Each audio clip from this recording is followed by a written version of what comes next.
Kita ulang kembali sejumlah berita pilihan dari Bali.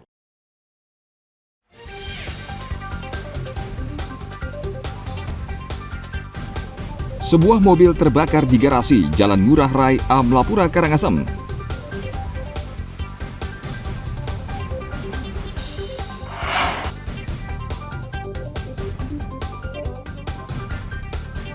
Longsor susulan terjadi di Dusun Kalanganyar, Desa Gegelang, Kecamatan Manggis, Karangasem.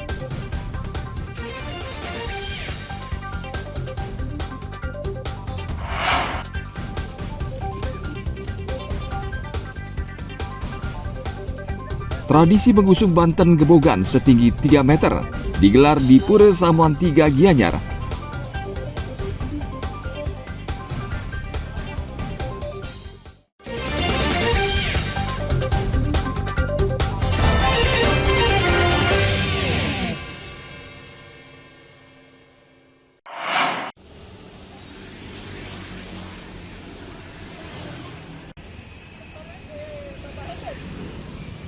Kasus demam berdarah di sejumlah daerah di Bali semakin meningkat. Pemerintah Kota Denpasar melakukan langkah pencegahan DBD untuk menekan agar kasus tidak bertambah. Salah satunya dengan memberantas sarang nyamuk di wilayah Denpasar Utara pada hari Jumat 26 April lalu. Puskesmas 3 Denpasar Utara mengerahkan 42 relawan yang terbagi dalam 8 kelompok ke 4 desa kelurahan, yakni Desa Peguyangan Kangin, Desa Peguyangan Kaja, Kelurahan Peguyangan, dan Desa Dauh Puri Kaja. Para relawan mendatangi rumah warga satu persatu lalu mencatat, memberikan penyuluhan, mengecek sarang nyamuk atau genangan air yang berpotensi menjadi tempat berkembang biak nyamuk demam berdarah. Yang kita sasaran pertama hari ini itu kita fokus ngecek di luar rumah. Siapa tahu nanti ada barang-barang bekas, seperti kaleng yang masih tergenang air. Nah, yang tidak dipantau sama warga masyarakat pemilik rumah. Nah, kitalah yang melanjutkan untuk membalikkan agar tidak tergenang air. Terus kita ngecek di kebun. Siapa tahu pot-potannya, soalnya nyamuk itu pada saat musim kemarau dia nempel telurnya. Nanti pada saat ada musim hujan, dari genangan air dia langsung netas telurnya gitu. Nah, itu yang kita antisipasi dia tidak menyebar lagi ke masyarakat. Terima kasih sekali terhadap adanya gertak pemberantasan sarang nyamuk dari Puskesmas Nino 3. Kebetulan hari ini katanya diwakilkan oleh 4 desa. Mudah-mudahan dengan adanya gerakan gertak dari 4 desa yang ada di wilayah Banjar Lintang bisa mengurangi terjadinya serangan terhadap virus demam berdarah ini. Tadi di rumah-rumah apa yang diperiksa nih? Ada di situ pot-pot yang ada tergenang, tempat-tempat irte, itu juga ada sarang burung dan kulkas, dispenser yang mungkin ada genangan tersebut. Pemberantasan sarang nyamuk juga dilakukan di tempat umum seperti sekolah, perkantoran, dan juga tempat ibadah. Puskesmas 3 meminta warga juga proaktif untuk mencegah demam berdarah agar tidak meningkat.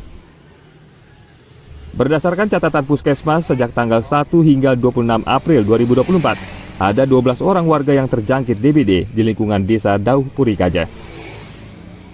Tim Liputan melaporkan dari Kota Denpasar.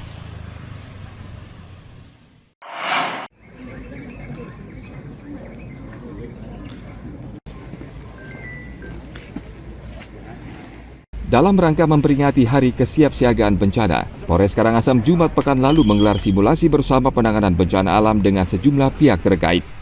Simulasi ini bertujuan untuk memberikan pemahaman tentang teknik evakuasi korban dan penanganan bagi personil saat menghadapi bencana alam.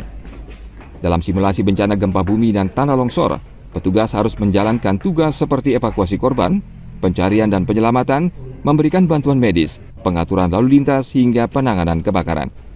Dalam kesempatan ini, mereka juga berlatih bagaimana berkoordinasi dengan pihak lain pasca bencana alam.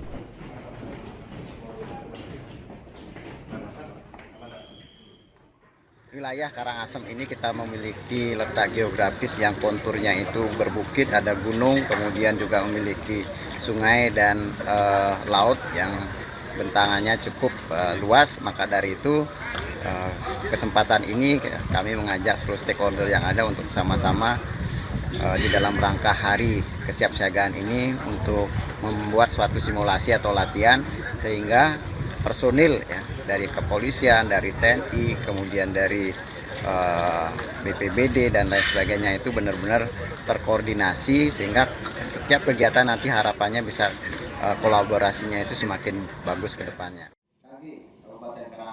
Untuk mengantisipasi dampak El Nino yang terjadi saat ini, Polres Karangasem telah memerintahkan seluruh jajaran di tingkat Polsek untuk mendata daerah-daerah rawan bencana, serta memperkuat koordinasi dengan BPBD, Basarnas, Dinas Sosial, TNI, dan potensi penanggulangan kebencanaan lainnya.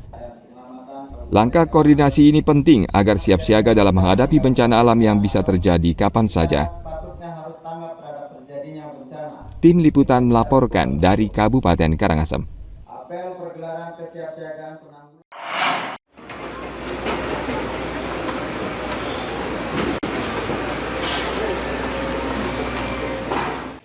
Proses revitalisasi Pasar Umum Negara Jemberana, proyek pengerjaan sudah tahap separuh pengerjaan. Bupati Jemberana Inengat Tambe Jumat pekan lalu meninjau langsung ke lokasi bersama Wakil Bupati Igede Ngurah Patriana Krisna. Di tengah kesibukannya, ia mengaku baru berkesempatan melihat proyek revitalisasi pasar yang mulai digarap pada September tahun lalu. Ia mengecek sejumlah titik untuk memastikan proyek ini selesai sesuai rencana pada bulan Juli mendatang. Tambe berharap baik pedagang dan warga merawat pasar yang tidak hanya menjadi pusat perbelanjaan modern, namun juga destinasi wisata belanja di Jemberana. Sudah start mulai di September, kita baru punya waktu hari ini untuk melihat, menginspeksi lah ya, supervisi lah ya dari Pemda, apakah sesuai pekerjaannya atau sesuai dengan desain atau bagaimana. Terus kemudian kita melihat apa ada keluhan lain di sini. Tadi ternyata ada yang kita adendum ya, beberapa titik gitu ya, perlu penyesuaian ya. Nah itu maksudnya untuk memberikan manfaat yang seluas-luasnya kepada pengunjung, baik itu yang berjualan maupun masyarakat yang datang ke pasar ini. Pasar ini kita proyeksikan sebagai pasar terbaik nanti se-Indonesia bahkan gitu ya. Pemkab Jemberana juga akan menata kawasan terbuka di sekitar Pasar Umum Negara agar pengunjung dan wisatawan yang datang bisa nyaman berbelanja sambil berwisata. Tim Liputan melaporkan dari Kabupaten Jemberana.